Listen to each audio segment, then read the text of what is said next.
Okay, so if you listen like really closely at night sometimes, in certain American homes you might hear this. This subtle hum, it's not, the big patriotic stuff out front. It's quieter, like the Mm. soft crick of a fridge door down in the basement maybe. Or those muffled footsteps, someone taking leftovers downstairs to, I don't know, a relative who was supposed to stay a week and, well, never quite left. Or maybe it's that sound, that rustle of a mom pulling out a folded 20, whispering, don't tell dad. That sound, that quiet background noise. That's really the heart of our deep dive today into what our sources are calling, pretty provocatively, America's black market of democratic socialism. Exactly. And our mission today really is to unpack this metaphor. It's a really powerful one that runs through all the material we looked at. It points to this secret safety net, something that collectively we often just pretend isn't there. The sources, they use this image, this really striking picture of a house built without a permit, and they use it to explore America's really complex, often, let's face it, contradictory relationship with things like compassion, self-reliance, and, yeah, government aid. Okay, right. So let's really dig into that. What if the whole story we tell ourselves about America, our national identity, Yeah.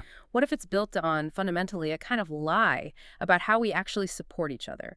We're going to explore this idea today using the sources lens of the strict dad, the soft mother, and, the kids living down in this unpermitted basement. Mhm.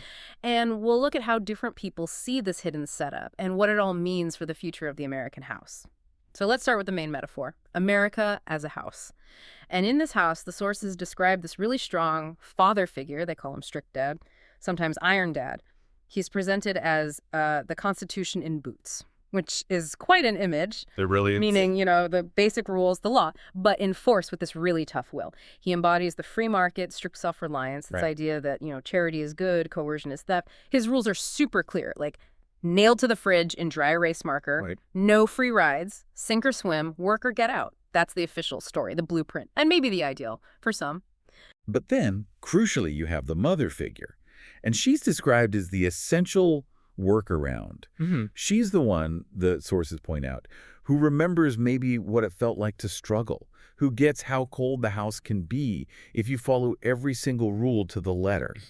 So when dad's maybe not looking or dozing off, she kind of subtly undermines those rules. She might, like you said, slip that folded 20 to the kids downstairs, Huh? or get a bus pass for a relative who needs it, or maybe she runs a food pantry that calls itself charity but runs on hush-hush federal cash. Ah, okay, so that's the connection. Yeah, this mother figure is really a metaphor for what the sources call the administrative state, or maybe the soft power complex. Mm-hmm. Basically, this huge network of government agencies, policies, Mm-hmm. stuff that quietly puts social programs into place, often without big headlines or, direct votes. It's like a hidden safety net. And we see concrete examples of her work, right? Yeah. Things like SNE cards for food aid, or EITC credits those tax refunds for low-income workers that put money back in their pockets.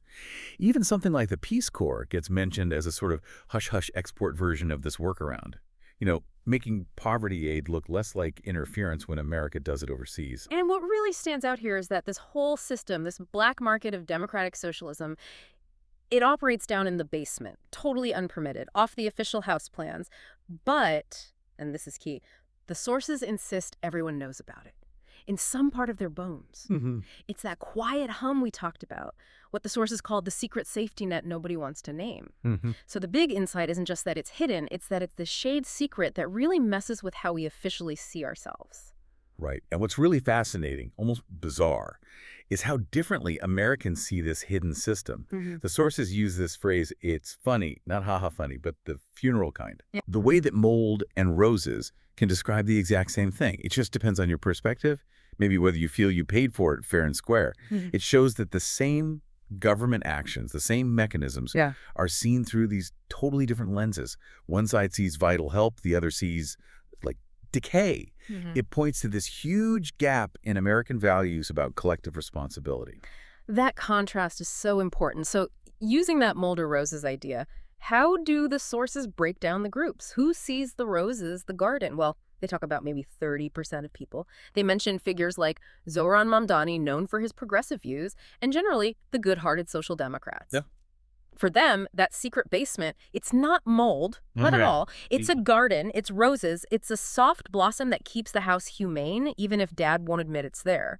They're basically asking, as the sources put it. Why can't we just be Europe with better bagels? Right. Why not just have these programs openly? Yeah, why not have robust social support and still be American? But then you have the contrast. The 70%, described as the rugged ones, the iron dad ones, the people who often feel like tax is theft. For them, that same basement is seen as black mold. Wow. Black mold. Yeah. It means moral decay, soft rot that weakens beams, something that invites termites right into the structure of the house, the nation.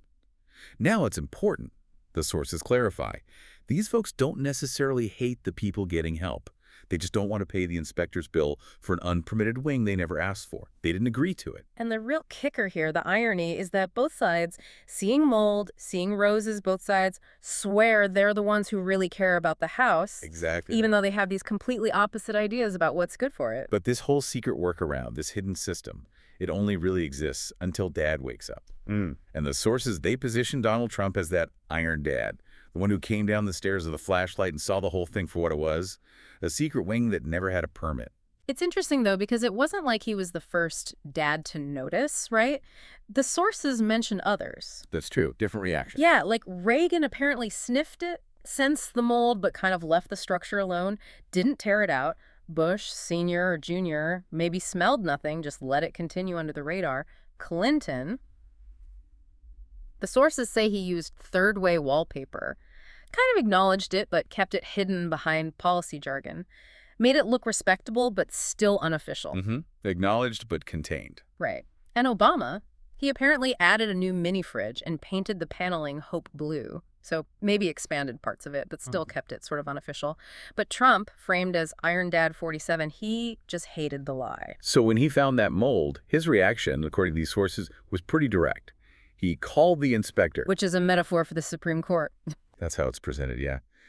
And basically told them, strip it to the studs. He wanted to tear out the whole unpermitted addition. He saw it as infested, full of termites and black mold. And again, the sources frame this not necessarily as being cruel, but as reflecting the will of the people who never agreed to the workaround in the first place. Okay, so then comes this real twist. The sources call it almost like a Kurt Vonnegut joke. Yeah. The landlord isn't Trump, it's us. America, in this metaphor, it's like a rental. You only get a short lease, 4 years, maybe 8. Right. You don't own the deed. You're just tenants. And that 70% of people, they act like the real homeowners association. And they have the power ultimately to say, rip it out when they see that mold. And this connects right back to the idea that the vote is the lease. Your vote gives the next tenant the power to potentially bulldoze the crawl space you thought would be yours forever. The sources argue that maybe the moral elites, the mom was bringing it's for your own good, they maybe forgot about the power of the ballot box, the cold slap of it. The argument goes, the people didn't explicitly sign off on the idea that every time you cut a check for USA, you're paying for 1 million children. To get just enough to keep them quiet, but never enough to claim it openly. There wasn't that open agreement. So what's the takeaway here? I mean, the sources seem pretty clear this whole view isn't really anti-Trump. It's more like an anti-lie lament. That's a good way to put it. The core point seems to be the basement was never legal, and the people who loved it knew it. It's this unacknowledged truth, this contradiction right at the heart of things. Yeah. So the real difference, the core conflict between, say, Dems and MAGA in this particular framing, it's not just politics as usual. It's deeper.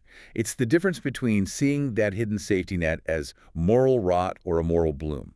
Simple as that. Right. Is mom's 20 fraud, or is it mercy? Yeah. Are taxes theft, or are they maybe the only honest thing you ever did for your neighbor? It's that fundamental. And this is where someone like Zoran Mamdani comes in, as mentioned in the sources.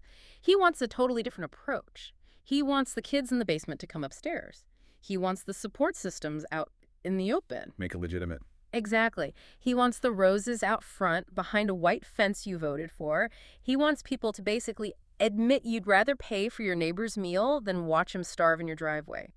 Codify it. Make it official. Part of the plan. But then you get the counter from Iron Dad, who says pretty bluntly, not on my lease, not while I hold the crowbar. Wow. Back to the studs. Be grateful it's not a full teardown yet. Next time, maybe it will be. It just highlights that huge tension between admitting the hidden stuff exists and wanting to just get rid of it completely. Which brings us to this really critical question the sources leave us with. If you hide your compassion and your support systems down in a crawl space, well, You can't be surprised when the next inspector declares it condemned. Yeah, if you keep calling the roses mold, you can't act shocked when the new landlord shows up with a jug of bleach. It really forces a confrontation with that collective self-deception, doesn't it? Absolutely. So, what does it all mean for the House of America? The sources paint a picture of a nation living on borrowed time and borrowed money, living in a kind of three-story fantasy house, but one with a cracked porch, and just hoping, always hoping, the landlord wouldn't do a walkthrough. But now, according to this view, he has. The hidden stuff is out in the open. And a house ultimately is what you say it is, right? On paper, in the building code, but also maybe in your neighbor's heart. The mold fed you, the sources imply. That workaround kept you warm, kept things stable maybe.